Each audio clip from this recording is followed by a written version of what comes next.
Alright, so recipe execution. So I've got everything I need right here in front of my stove so I can execute this recipe without having to go back and get my stuff.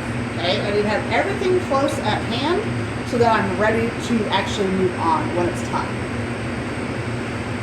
Forgot my chopsticks. So I've got my chopsticks, have everything ready to go. So what I'm going to do first with this recipe is I'm actually going to build a broth to cook my ramen in. So I'm not going to use that ramen packet, that seasoning packet that came with this ramen. I'm just going to create my own broth. So I am using a beef stock, so I'm going to pour my beef stock in. I'm using all of this beef stock. Do I have to use all of it? No, I don't. I'm using all of it because I don't want to waste it. I'm not going to use it in anything else, so I'm going to use it for just this. In my beef stock, I'm going to add my soy sauce. I'm going to add my oyster sauce.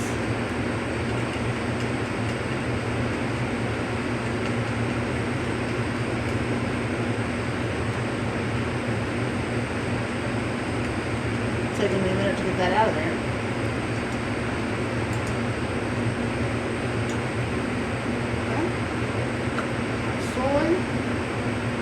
I'm going to add my garlic cloves. I do have water in that celery, and that's just to help keep it cooked. I'm going to go ahead and add that. It ain't going to hurt it. Add my peppers. Oh, I missed the celery. Add my onion. So I'm adding a classic mirepoix, which is carrot, onion, and celery, and that's just a flavor component. We call them aromatics. So it's just going to add additional flavor to this ramen. And then I'm going to add a couple dashes of my fish sauce here.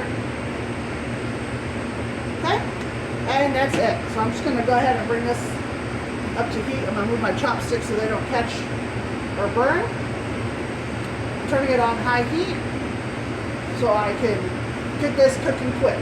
Once it boils, I'm going to add my noodles.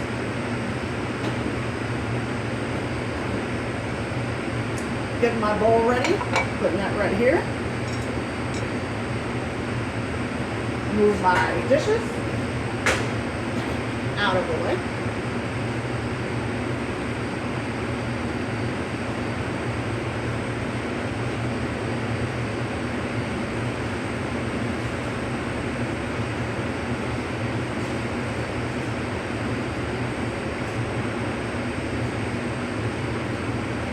It wouldn't be a bad idea to taste your broth.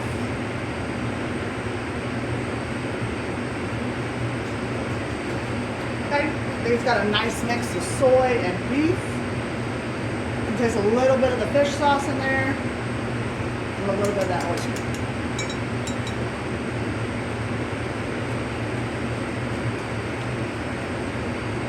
This again is a fast process, so this is why we mise en place everything, so we can have it all ready to go. Last thing I want to do is get my broth in here, go to build the broth, and realize I have to cut all of my vegetables because I didn't have those cut and ready to go. So that's why we have them all ready to go before we get started. Okay? Just makes it faster.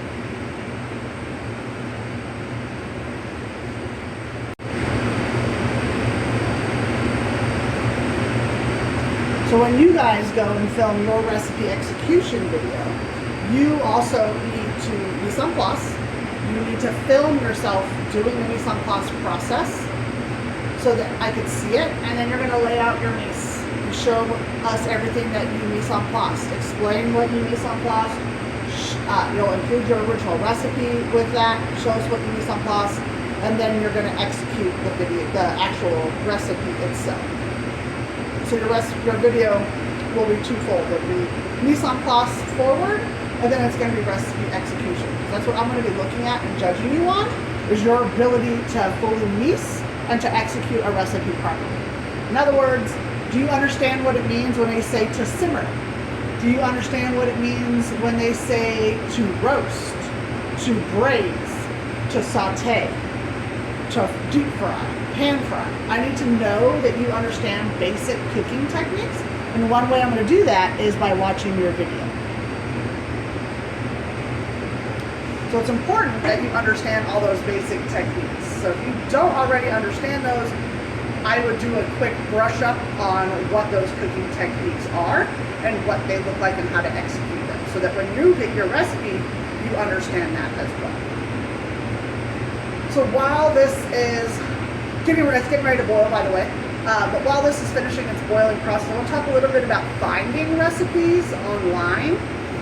When you find recipes online, not all recipes are good recipes. And I say that because, well, one, from personal experience. I know not all recipes you find online are actually good recipes or will be executed correctly. A lot of times you can see it when you read through it. You can see that they're missing things, like they've got stuff up top, but it's not in the procedure. Sometimes you see it when it's up top, but it's in the procedure, but it's not up top, or vice versa. It's in the procedure, it's in the top, but not in the procedure. Sometimes if you read it, if you understand basic cooking techniques, you'll understand whether or not these recipes can actually be successful or not. Couple places when you're looking for recipes, do not use allrecipes.com. Do not. Okay? Anyone's allowed to post a recipe there, and most of them cannot be trusted. So do not use all recipes. Find a trusted source. Make sure that trusted source is I would go with somebody who is a professional chef, or who has worked in the industry, or is, like I said, has worked or is working in the industry. Some of the chefs that I trust and always use. Alton Brown, okay? He's a scientist and a chef. So he is a great resource to use. So you can trust his. Chef Tyler Florence, I use him. You can find some from Gordon Ramsay. I mean, there's so many recipes out there, but not all recipes are created equal, okay? So I'm gonna add my ramen noodles because it is now starting to boil.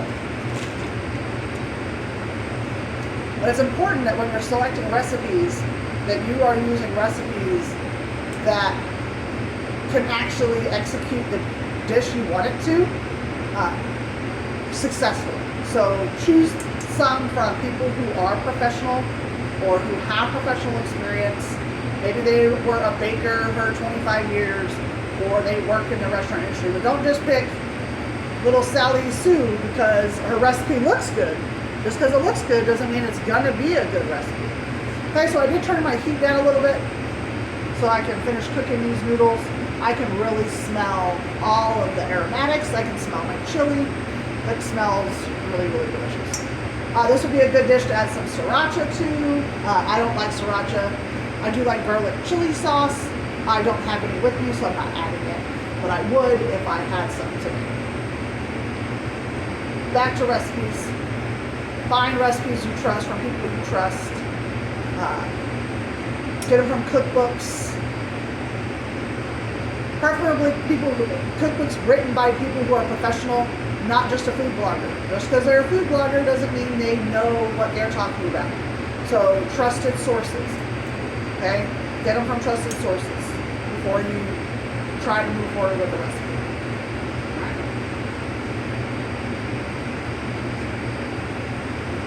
Just giving this a stir.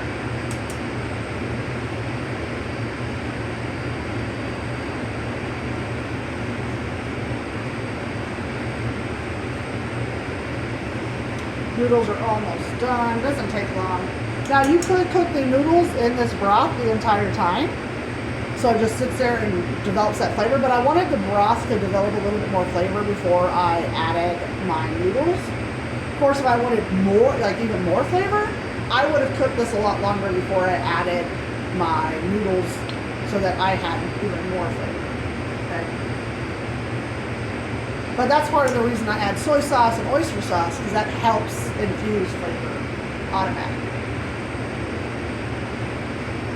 Alright. Turning off our heat.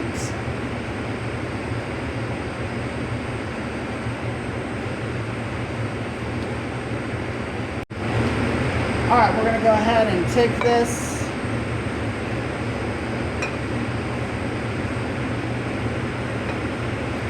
Kind of control the amount of broth I have. I'm not going to take all of it.